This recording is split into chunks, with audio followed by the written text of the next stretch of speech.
We are live. All right, welcome back, everyone. House Government Operations, Military Affairs, just before 3:10 in the afternoon. We are picking up work on H 762, an act relating to the County and Regional Governance Study Committee. We did an introduction and a walkthrough on this last week. And this is speaking to extending, and also what we're doing today is having a conversation with some relevant stakeholders about the charges and duties and the scope of work that's being outlined in the new bill, not the current charges of the committee, which Senator Callamore and I are both co-chairs of. And so the hope today is there's a lot of folks who want to see work done within this. This has been a big conversation for a long time. And bringing in stakeholders who have had a lot of time and energy and insight pointed towards the existing committee, but also have a lot of thoughts on how to move forward with this and how to focus the attention of the committee on the details within. So that's kind of what I'm hoping to do here today, is start to refine what we have in that bill for the future of work on this huge project. So with that, we are going to open with Austin Davis.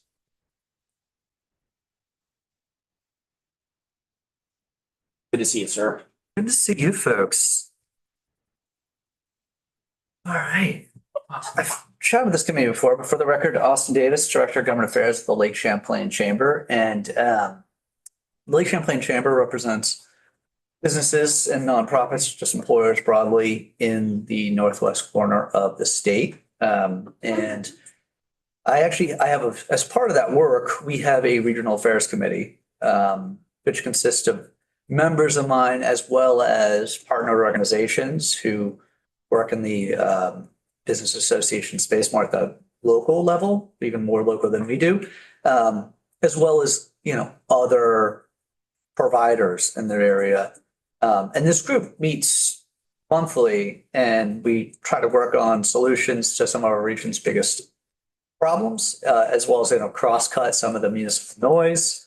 And it truly is, I think, every single meeting, there's almost like a countdown clock to when people throw up their hands and just in unison say, we really just need some kind of regional government. So it's a need that is ever present for us. And so I appreciate this legislation and the resuscitation of this study committee. We are talking about our 12-month work plan, our 6-month work plan, including standing up our own task force with similar stakeholders to try to understand what regional governance could look like for our region specifically. Working with some of our large employers that cross municipalities and some of our partners. Because I want to be clear, yes, we want some kind of regional or county governments. However, we don't want to just do anything. We want governance structures that enable collective action to address regional problems using non-intrusive, non-duplicative, and non-bureaucratic methods. Because, whether we're talking about flood relief, EMS, transit, housing, and policymakers, I think, are all hitting the same ceiling, and that's the town line. And nearly a dozen reports that the legislature got this year, as well as countless pieces of legislative conversations. We're seeing that Vermont lacks robust regional governance, and it's being identified as a primary obstacle to progress. So for us, it's no longer a question of if we need to move to some kind of county regional government structure to achieve scale and efficiency. But at this point, we're talking about the how. It's going to be important to how we address 21st century problems and build a customer service experience that Vermonters deserve. And I think that's something that I want to double down on there. And that is that, this scale is often talked about as a cost-saving measure and efficiency, but I also think this could yield better services. I mean, particularly when we talk about permitting, talk about EMS and talk about other places. places where we're running into obstacles as, for example, and they talk EMS, first responders are aging out of that system. Folks are having trouble finding folks to backfill them. But this honestly feels like deja vu of previous conversations around our workforce crisis. I think about back to 2018 in this building. I had this 1 week where I was sitting in, before we could go to YouTube, and you really had to sit in each committee. I'd get up out of one committee and I'd hear folks talking about their unique workforce crisis. And you'd go into another committee and they'd be like, well, we have our workforce crisis. And you'd go in through every committee and you'd realize everyone's kind of talking about their workforce crisis. And eventually I had to say to folks, no one here is actually special. There is a workforce crisis. You're starting to feel the leading edge of that. And COVID made us feel that more acutely. And now we're in a place where we have a ubiquitous agreement that we have a workforce crisis. I think we're on the leading edge of that in terms of just regionalization. You look around, we have just in this batting order for witness testimony, folks from tax, from public safety, from planning, but just down the hall, they're talking about how to regionalize education. I sit on the board of a transit agency that's showing the cracks of how regional government or the lack thereof affects, assessing and planning transit service for our most vulnerable populations. It's really unavoidable. And I think a concern that we have is that it's happening in a lot of siloed locations, this conversation around regionalization. And we do worry, we're piling regional assessment districts on top of solid waste districts, on top of communication union districts, on top of fire districts, on top of, regional planning commissions. And, it's all necessary, but we do need to somewhat standardize and build borders for folks to work within that. If everyone draws their own maps, I think we'll get to some of the same inefficiencies that we're already experiencing and create a bad customer service experience for your constituents. So I'm very glad that you folks are looking at doing this in a deliberate way. And that's really appreciated. We want to build a 21st century Vermont. But right now we're kind of dealing with 19th century government, dealing with 21st century challenges. We don't want this to be disconnected, duplicative, and we certainly don't want to delay it anymore. So I think in terms of direction that this might go, I do think it'd be really important to start inventorying existing county and regional government structures, looking at all services and determining what's appropriate at a municipal, at a regional, and at a state level. I think we all have our own things that we certainly look at on a day-to-day basis and say, why is that happening? Why are statewide education property taxes collected municipality by municipality that then have to deal with issues of individual taxpayer delinquency while still remitting to the tax department, for example? I was just talking about that this morning. And then I think, we want to talk about, once we've inventoried and decided, talk about building those boundaries around what entity, who's going to tackle those in those regions. And, so we don't have situations in which a constituent of yours might say, well, I'm in this county, but I'm in this solid waste district and this fire district, making those more uniform and understandable for that better customer experience is very important. Understanding where it'd be beneficials, and then enabling municipalities to really take on the things that they should be doing or build the regional structure they feel like they need to within those boundaries. Remove duplicative elements of municipal government, build efficiencies, scale. Thinking about just the conversations that have been happening the last few weeks with the extreme cold we've had and the extreme amount of snow, where every municipality, this time of year is having issues with maintaining their roads, but then they're also having issues, come summer when paving their roads. Would that be better suited for at a county level? And then I think, we'd really like to see how we can take the strain off of so many volunteers. I think Vermont's really blessed by having such civically minded folks that we lean on in many of these governance structures I've talked about already, whether those be EMS and fire or, communications union districts or transit agencies or all these, they're really heavily dependent on volunteers. And a lot of those volunteers are fantastic, but they're also strained and many of them serve in multiple locations. Many of them are also aging out of the ability to serve as volunteers. So how can we professionalize some of that? How can we make those, those folks more advisory and offset some of that work to elected folks who are also to some extent compensated for that time? That's something that regionalization we see actually holds a lot of promise in as well. And then finally, I'd say, how do we fund multi-municipal initiatives is a really difficult question. From the perspective of the Lake Champlain Chamber, our destination marketing organization, Hello Burlington, is, right now under the process of working to build a convention center for the region. It's something that by not doing, we have actually foregone about $70 million over the last 10 years of conference and event business and rooms and meals tax and sales tax revenue. And so we want to build that type of infrastructure that's needed. However, in the state of Vermont, it's very difficult to do that in partnership with just a municipality. And it won't benefit just one municipality. I always think about, I'm sure many of you, like most Vermonters, when you talk to them about their first show they ever went to, it's a lot of times it's at Memorial Auditorium.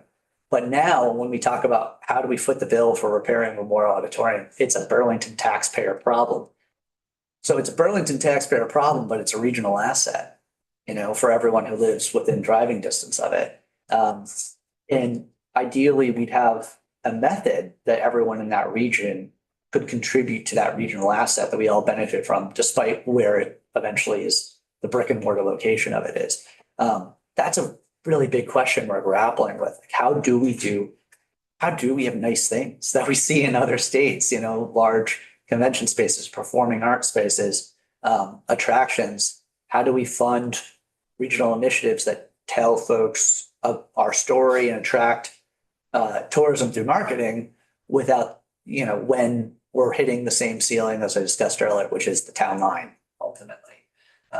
So don't have a lot of really good answers, but I hope that I had some kind of pointers there, directions to go, and happy to continue engaging with you folks in conversation about this legislation, as well as, work along in parallel and conjunction and assistance to this committee if this legislation goes forward. Rep. Waters Evans, then Fisk. Thank you. This question, I think I could ask and will ask of everybody who testifies today, but can you speak to your experience talking to people who think this is a great idea as long as it's not in their town, or who think that regional or county government is a great idea as long as they don't lose any control over their municipality?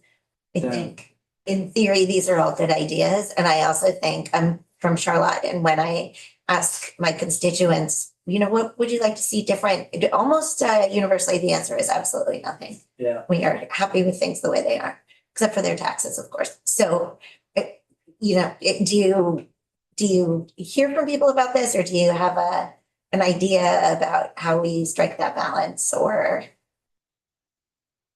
Time marches on and things change whether we want to or not. And I do think that we're in this precarious moment where if we don't move towards this, we're going to end eventually create it, whether we like it or not. I was talking to someone from Madison County just last week about two schools that closed in their area. And they were talking about how, and I know that's, it's a difficult subject, but they were talking about how by the time that it came to close, it actually just was that they ran out of students.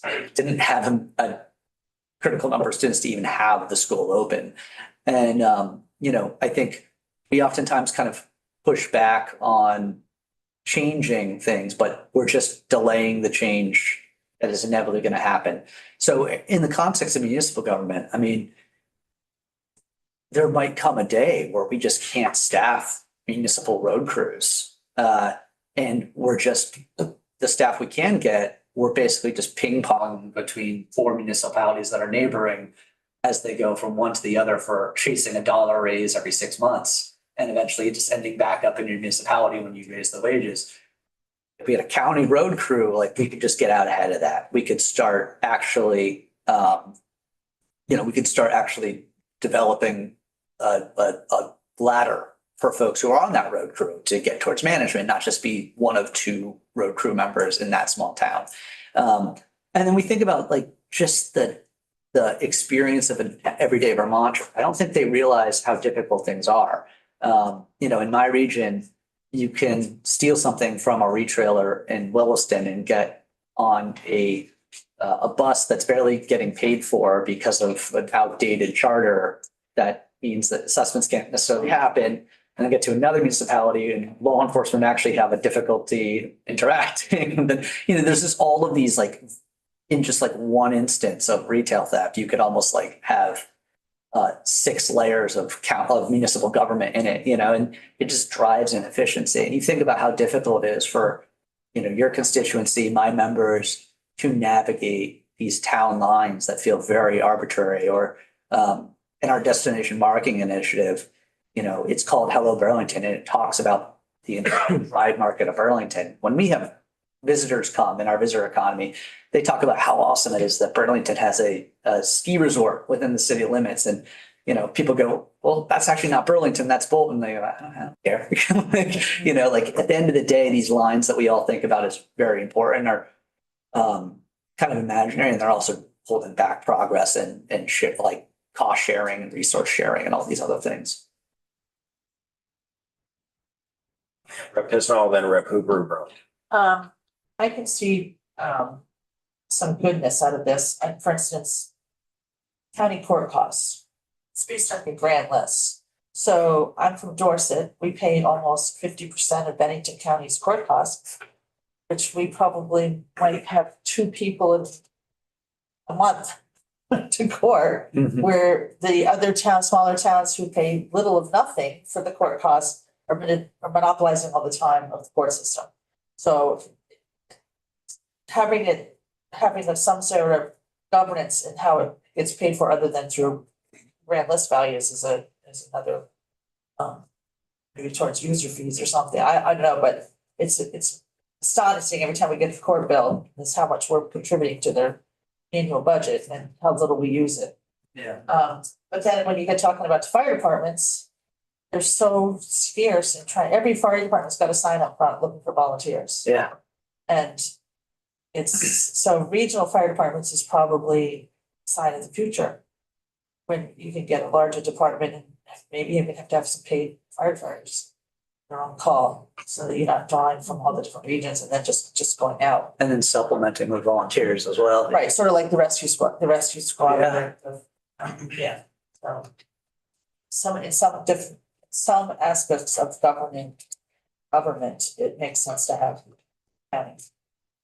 And I think to kind of articulate again, my last response, I think it gets to a point of, I think we like to talk about just like fierce independence of each municipality, but we're all so interdependent. Folks from Charlotte will inevitably love to drive to Burlington to do their shopping, to see a show, to eat out, all these things that aren't necessarily in Charlotte. And so, you need clean streets. You need to address the unhoused crisis. You need to address the opioid crisis in that area. You need all of these things. So there needs to be some level cost sharing to address those things at a county level, some mechanism to do that. But that requires also some level of buy-in and control from those folks in Charlotte as well. So, you know, it's a car and a horse situation. Like, yes, they should help out, but they need some control. So that leads us back to, we need some kind of version of county governments. And, you know, I know you're going to hear from Charlie Baker later, and there's folks who are talking about, you know, many different options. There's a council of governments option where you would have every town select board chair at a table talking about how to meet their region's challenges specifically. There's also, you know, more small scale ways of going about this. You'll hear about, you know, Wyndham regional policing model potentially, you know, but I think we're all understanding that one way or another in the next decade, we're going to have to start sharing some of the load and the responsibility and the decision making together, because, you know, time marches on and it doesn't care about our finite borders, you know, our town lines. So this is a big spike on the highway of driving somewhere, and we're all gonna end up with a flat tire. You bring up Burlington Auditorium, Municipal Auditorium, which is a really good demonstration of why you need to get rid of local government control. So I paid taxes every year to keep Memorial Auditorium repaired and functional, and I don't know where that money went. But remember, from Charlotte's point, it's very valid to expect people to do fire or police or any of the other combined municipal endeavors that causes somebody to say, Burlington, you owe this much, you owe this much, and it's not in voters' hands. Is a really big jump, I think, for people. And I'd like to know if you know, well, two things I'd like to know. Did you say 70 million over 10 years in rooms and meals taxes? And did you know of an area where this has been done without actual sacrificing municipal control? So I don't think we necessarily need to sacrifice as much municipal control as we think. I think that there are. Well, let me. Yeah. What do you do to make sure when the bill comes up for the convention center that everybody actually pays? Well, I think that's something that, you know, whatever model is going to have to identify, you know, they're going to have to identify how that works. And I think the state's going to have to be a partner in that too. I think they're all spending that money. It's a question of like, can they pool resources? You know, not an expert in municipal government necessarily, but like, as I understand it, you know, municipalities can't necessarily bond together. They can't necessarily, you know, enter long-term contracts together. And they can do those things individually, but they can't do them together. So they're not getting the benefit of scale. You know, I would say from my personal experience working with, you know, Green Mountain Transit on that board, just the inability to get folks to,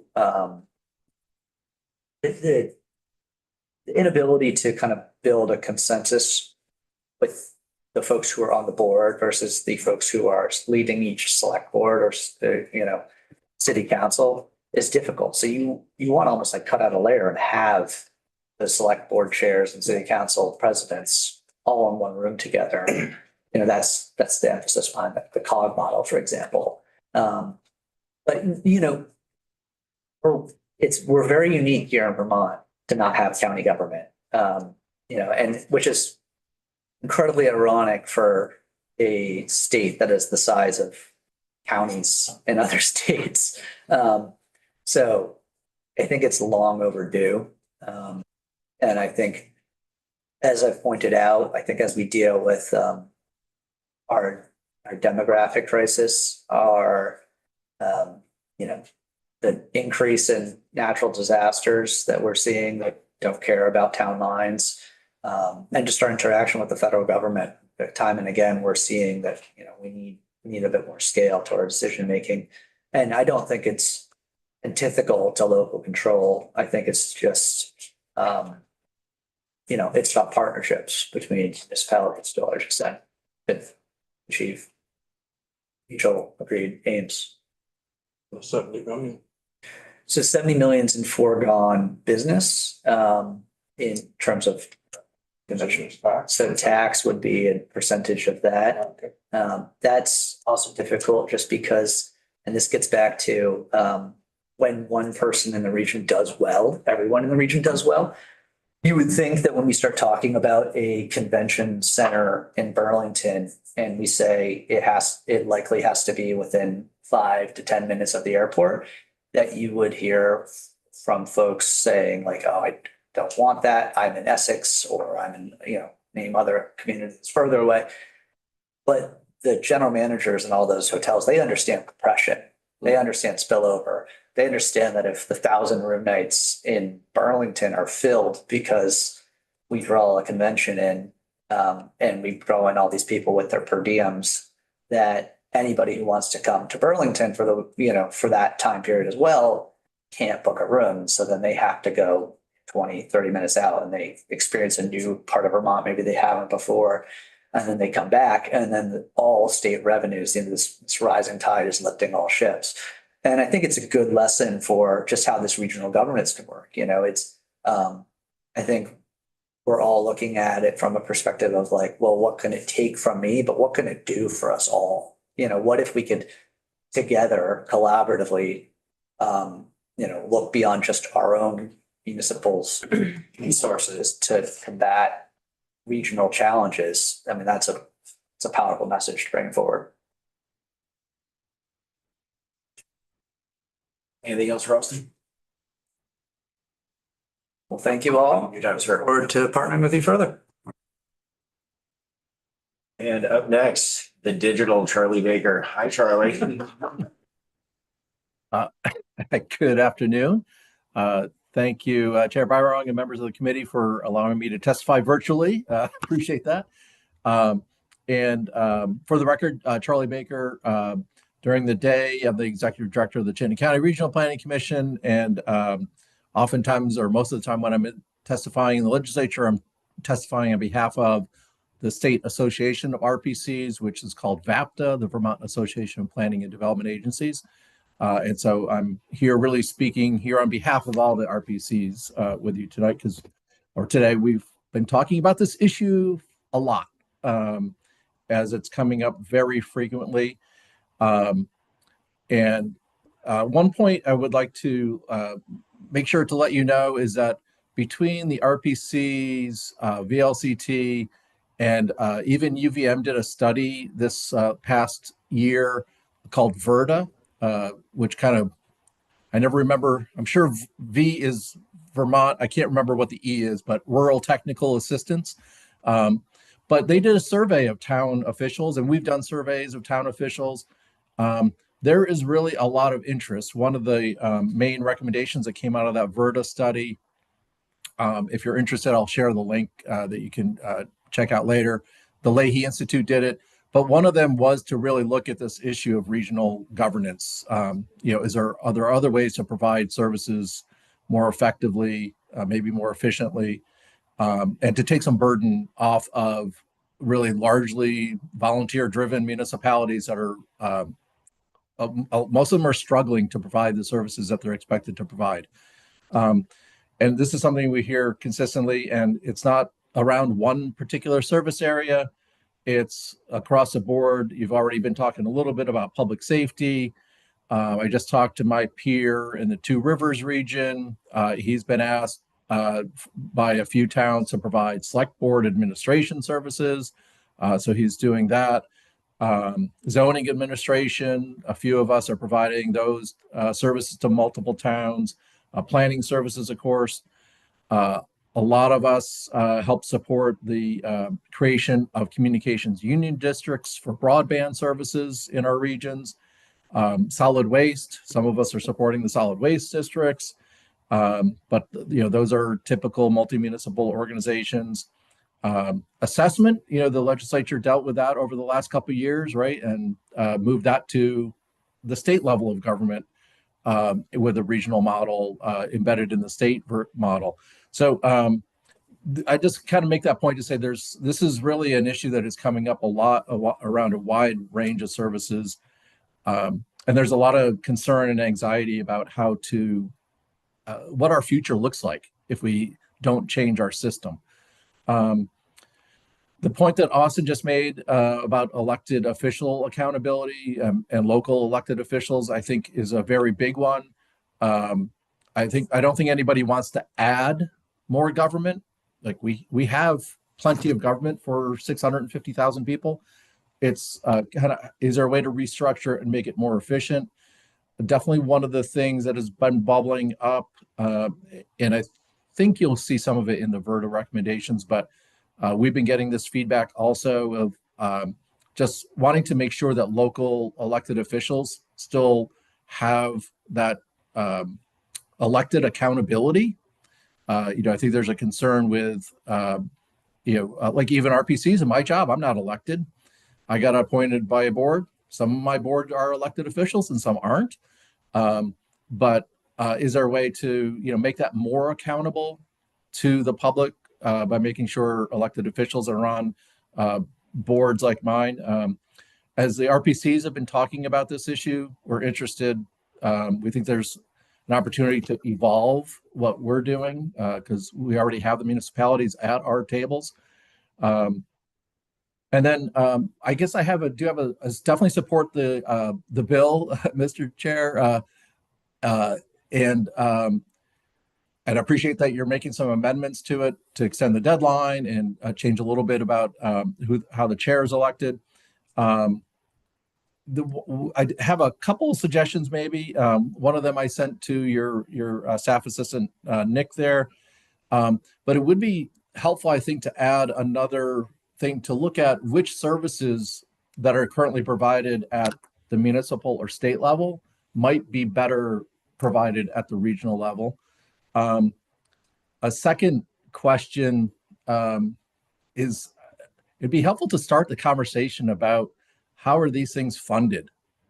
Are they just, one model might be kind of like we do solid waste districts and other services now where the towns are kind of, get a bill, an invoice from that service, and we do the same thing. All the RPCs collect dues from our towns. We invoice our towns and they pay it. That might be one model.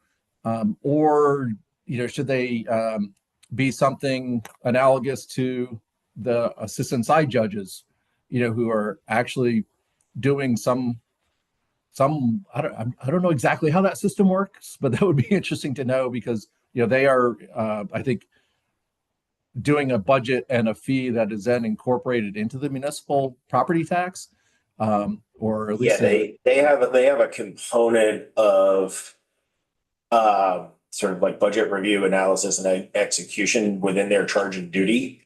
Right. So that is something that exists within that officer's scope of work. Yeah. Right. And, I don't know if there's something there to build off of. Right. Mhm. I think we're kind of watching with interest the conversation in the Wyndham Sheriff and trying to basically form a board of municipal officials, as I understand it, to oversee the services he provides, which kind of begs also the question of like, is it that board or is it the side judges that have some kind of that budgetary control and revenue raising control?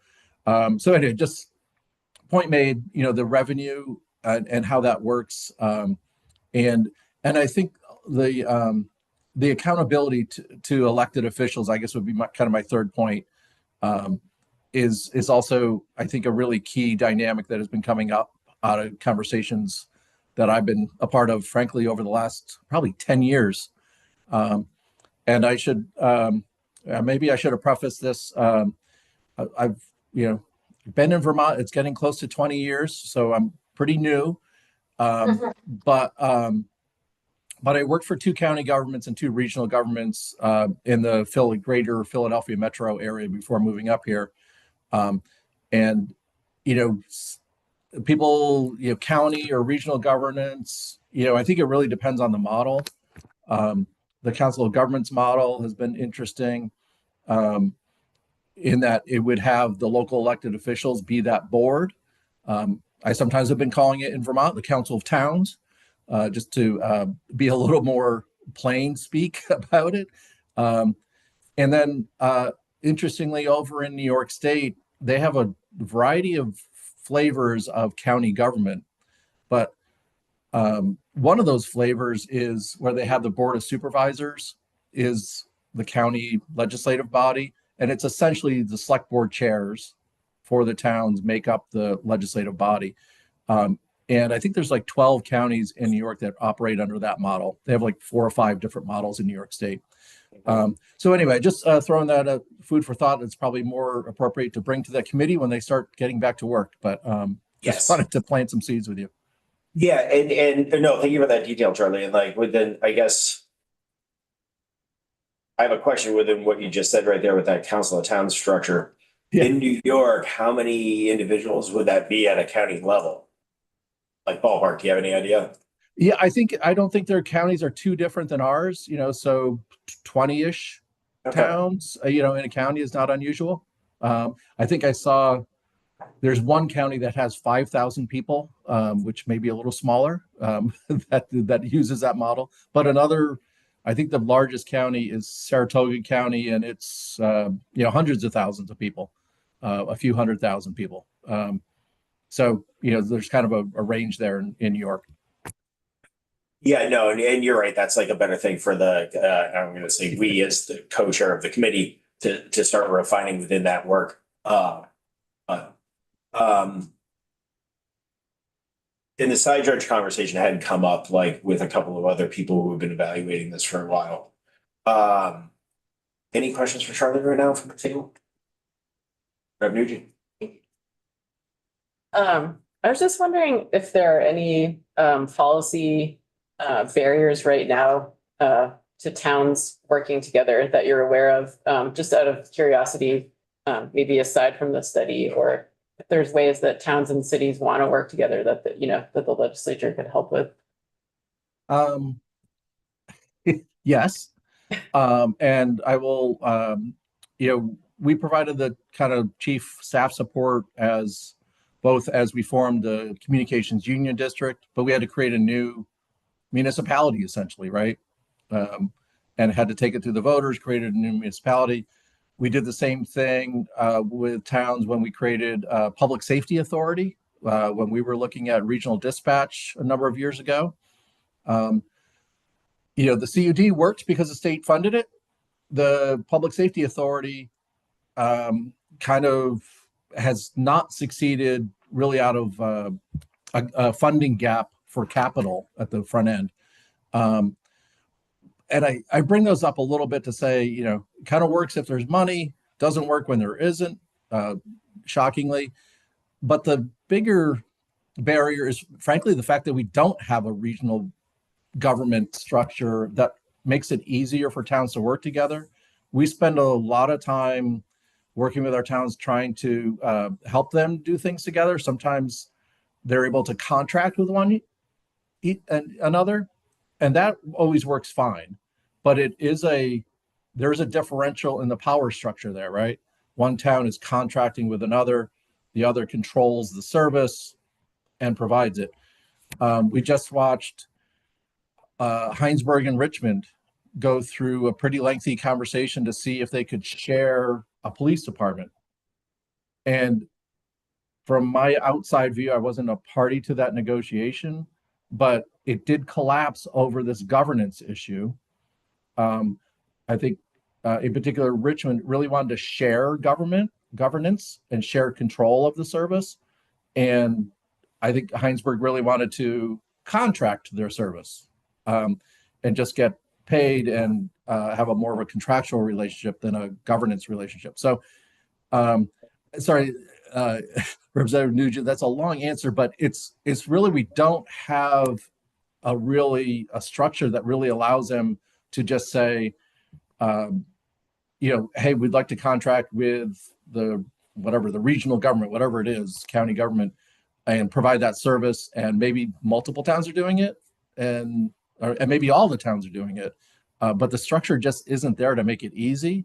And so it is really hard for towns to share governance on a service without having to create a new government. That's really the model that Vermont has, the Union Municipal District. The two examples I just mentioned about the Communications Union District and the Public Safety Authority that we created here were essentially union municipal districts. So we had to go through that whole process in order to have shared governance instead of having a shared governance model that's already in place that towns could take advantage of. Thanks, Charlie. I know that Tim needs to get out of here in like 11 minutes. So Charlie, do you mind hanging for a second in case somebody's got a question for you, or do you have something? I also have a 4 o'clock. So Great, I'll see you apologize. later. We'll do more of this. Happy to soon. come back anytime. Yes, no, thank you for your time, Charlie. Thank you very much. Thank you. Bye-bye. Hi, sir, how are you? Good. How are you? Good to be back. Was I here this week or last week? I can't I think that remember. was last week. Today's Tuesday. That would make sense. Yeah, It's all blurred into one. hasn't it? Who knows? I could have been here. Tim Leaders, Dumont, Department of State Attorneys and Sheriffs. And I figured I'd start with a quote from a Supreme Court decision because I think that's what you all like. No, but really, this is from Town of Stowe versus County of Lamoille. Is anyone familiar with this 1976 case? So you should be. The Vermont County is a unit of special function. It operates as an electoral district for assistant judges, state's attorneys and sheriffs, as well as in some cases, state senators and probate judges. And only you know the complexities of the other piece there. Its judicial district, it is a judicial district for the Superior Court and some probate court systems. It maintains courthouse facilities. A county has no territory which it governs in the sense that the state or the town governs. It passes neither statutes nor ordinances. All of its territory is overlain with state sovereignty and underlain with contiguous town government. In those few words, in those few voids known as unorganized towns or gores, governmental functions are exercised by supervisors appointed by the state, except for the special statutory designation in Essex County. All this to say, for many years, this has been an odd conversation. This decision from Lamoille essentially put into place the system whereby county funds may not be used for law enforcement purposes. So that's why county funds that the side judges oversee can't be used to pay a cop to do county work. You can pay a secretary to help with administrative services, and that's very limited in the statute. But in 1976, the bounds of why we can't pay for police. Why? Yes. So there is a decision. It will be on your website for you to enjoy. There's some other excellent quotes. Another interesting quote from this, just as it's very topical, is the limited nature of county governmental operations carries with it a further restriction. Since this agency has no generalized governing function, any implication of power with respect to carrying out any functions has been assigned must be viewed as a correspondingly abridged action. So in the court's view of what you are all talking about, they're struggling with it as well. What is the Vermont county? And in 1983, this body created my department because we didn't have county government, and you were sick of hearing from 28 county officials about what they needed from the resource perspectives. It goes further into the tension between providing county sheriff's work and how that overlays with municipal work. No one ever questions when the select board chair swears in the chief of police and all the people in a municipality with police. But that's because the taxpayers are paying for that service directly. There is an ambiguity about that. So this is actually a very interesting decision that I think reads really well today, but it is something that we butt up against. And as we all know, county revenue, no taxpayers are voting for county revenue. They have a public meeting. They say, here's how much is going to be levied. And then they, as you were talking about, they can then use it, but it's for limited purposes. They can provide spaces for sheriffs to work. State's attorneys, it's a mix. We pay some private landlords. We have some in county offices. We have some in state buildings. It's a real scattershot. And you look at our budget, you're like, why is the department paying for water and gas in one building and not in another? It's because of where we're set up. In terms of the larger context, if you look in some other jurisdictions like LA County, which is the opposite of Vermont in so many respects, they have 18,000 employees that work for the LA Sheriff's Department. And they have a pretty particularized role. They cover all of the areas that are not governed by municipal agencies, which is a lot of huge expansive areas. But that's the scale of difference that we're thinking about here. Obviously, that's more employees than we have in the state in terms of state employment by a large, at least a couple of factors. But that's, you're looking at other states, the scale is very interesting. In terms of 762, I think the conversation should continue.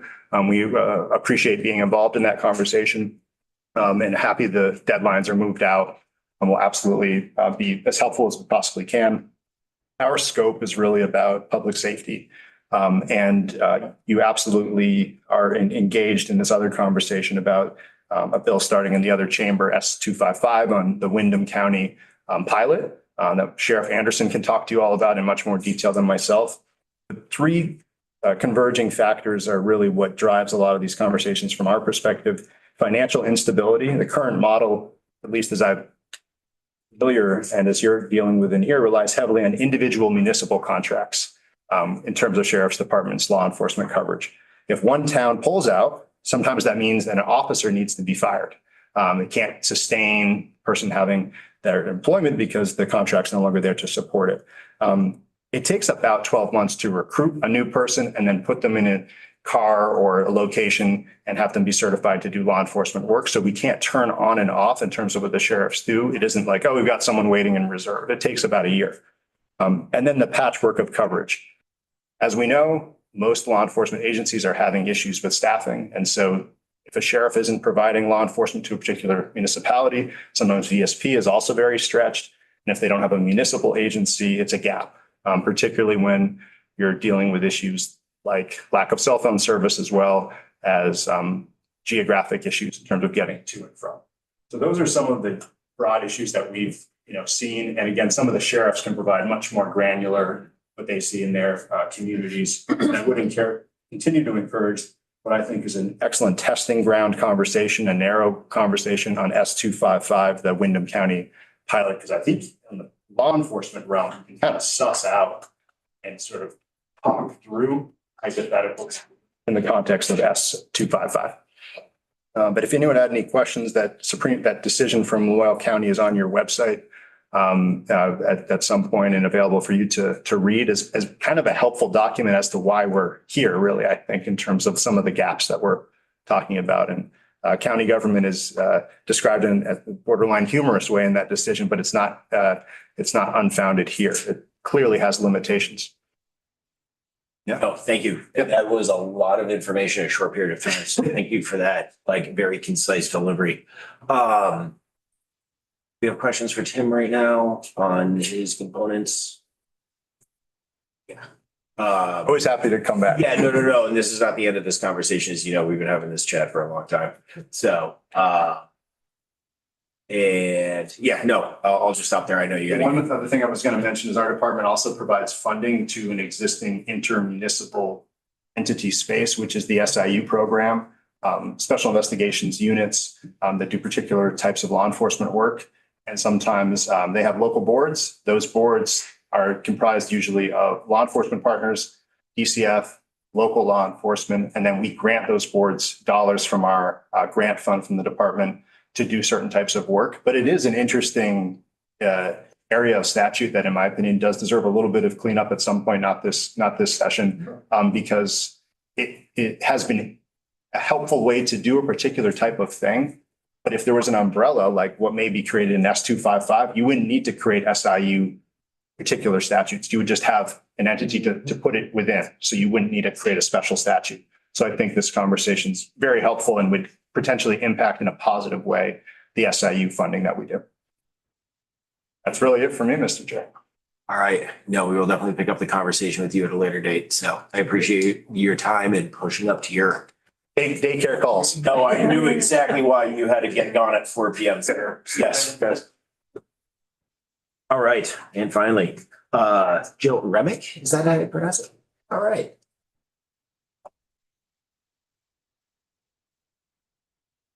How are you? I'm good. How are you? Good. First time here?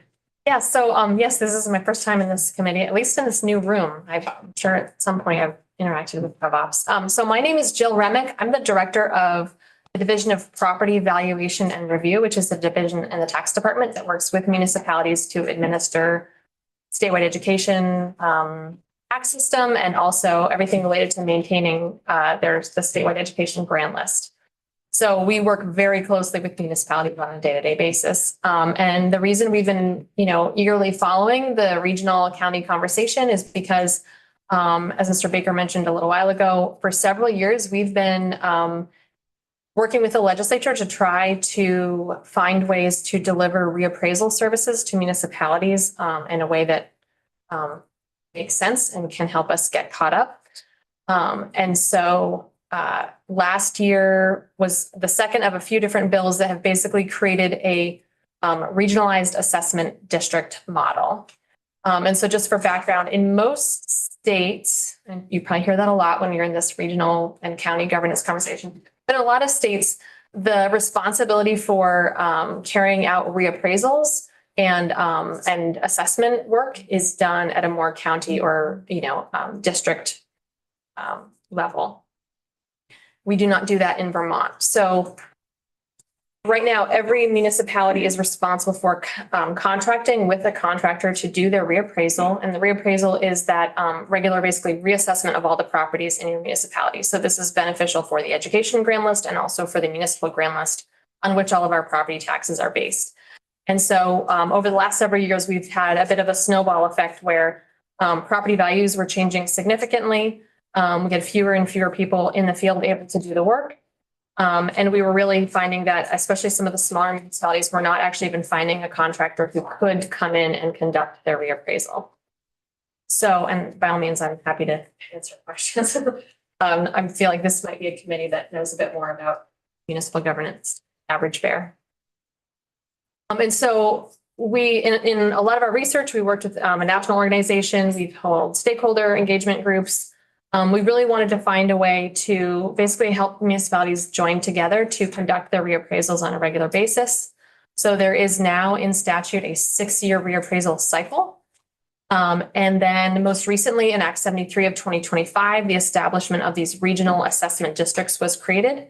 It is created basically based on county. There's 12 total. So the smaller counties, parcel count wise of Essex and Orleans County are one regional assessment district, or RAD. And Grand Isle and Franklin County are one. So we now have this structure statewide of these regional assessment districts, but there's no entity on which to place this responsibility. There's no entity that will organize this work. And so that's why we've been following this closely and are hopeful that it can continue to happen. We've also considered school districts as some sort of proxy for the regionalization structure. Like that might be another way of grouping that makes sense, because the way that our statewide education property tax works, there's one district budget, and then each municipality has a slightly different tax rate depending on their common level of appraisal, which is another piece that our team does. But at the end of the day, we kept running up against, there's no there, right? So there are municipalities who very much want to work together to do, whether it's their grant list maintenance work or whether it's their reappraisal. There are definitely towns that are being left behind by reappraisal firms, rightly or wrongly, because it's a lot of work to do some of these really small municipalities. So there's interest in sort of helping each other out and working together, but there's really not a great way to sort of structure that. Same goes for things like property tax appeals. Right now, those are individually done at every single BCA level. And that's a lot of appeals every year held by those BCAs. So there are municipalities that are very interested in sharing resources. There are a couple sort of pilot programs that are happening in Lamoille County, but they're very individual based, and they're very dependent on multiple select boards sort of reaching that agreement and multiple select boards continuing to agree to that and divvying up the cost of the contract. So you have individuals right now for grant list maintenance who are maybe doing a lot of part-time work in several municipalities. So we're really interested in following this conversation. We see a lot of value in sharing some of that burden and some of that also, frankly, like contracting and sort of economy of scale at a larger level than municipality by municipality we are very strange in Vermont that we do a lot of these things at the micro level like that. So we're just continuing to add to the pile of folks, happy to see that this work will continue. No, like part of what you were saying there, I'm going back to Austin Davis's testimony where I think one of the like sort of concise taglines coming out of his testimony was like, we're trying to solve 21st century problems with a 19th century structure. And that one really resonated for me. It's just like a baseline of like purpose behind this. So, Yeah, and you could see it sort of coming from two ways when it comes to property assessment. So we have listers, local elected listers and part-time or appointed assessors who are doing this day-to-day grand list work, including a lot of things, frankly, that the state puts on them, like homestead declarations, current use. Those things are not going away or getting easier. So it's actually harder and harder and harder to find folks to do that sort of micro level work. And then also on the sort of other end, when it comes to property valuation, you need enough data to actually make your property valuation, your figures make sense. You need some sort of like, quality data. And if we're doing this sort of municipality by municipality, that's challenging. The other thing we've heard from the reappraisal of contracting firms is that different towns have different land records in different shape. Some towns may have permitting and zoning and some may not. So when they're bidding on a reappraisal project, they can pick and choose whomever. We have a backlog right now. They're contracting out to 2031 right now. And they don't want to take a smaller town with a small number of parcels whose land records haven't been touched in 10 years since the last time the reappraisal happened. So they can't find anyone to taking a contract. So Yeah. Really sort of have a perfect storm. So if nothing else, we would like a way to help help stand up the municipalities that can't find anyone to do that work at a minimum to sort of get them to get, the attention that they need. No, I personally, and I'm just going to say this personally as me, have seen this play out in my community. I'm Northwest Addison County, and that there's been a difficulty not only like getting listers to run or once they're appointed to stay. And then I've also witnessed the process with the difficulty of finding the outside firm to assist and then the time that it takes. And then people wonder why CLAs are all out of whack. Yes. And that's even if you're, and I'm not saying this in a dismissive way, it's like not like the average person's charging duty to understand CLAs, right? Like this crazy algorithm we use to apply. So I've seen the frustrations of this system play out like within my own community. So I'm very conscious of that as we discuss this. That's why I was very enthusiastic to find out that you in the tax department wanted to come in and offer insight. So I think that is a very important thing for us to address, research, and offer a recommendation on how it plays out. So there's my editorial for today. Any questions from the committee for this slug of Last witness of the day. I'm the No, last thing okay. standing between you and going home. Last thing standing between me and an attorney. Yeah. So, with that, any hands or further questions or commentary from the table? Seeing none. All right. Well, thank you very much, Jill, and we will definitely chat more as this plays out. I appreciate it. All right. That is a wrap for the day. We will be back tomorrow morning at 9 a.m. for work with Yarbell. That was a dense afternoon. Thank you, committee. I appreciate you more than you.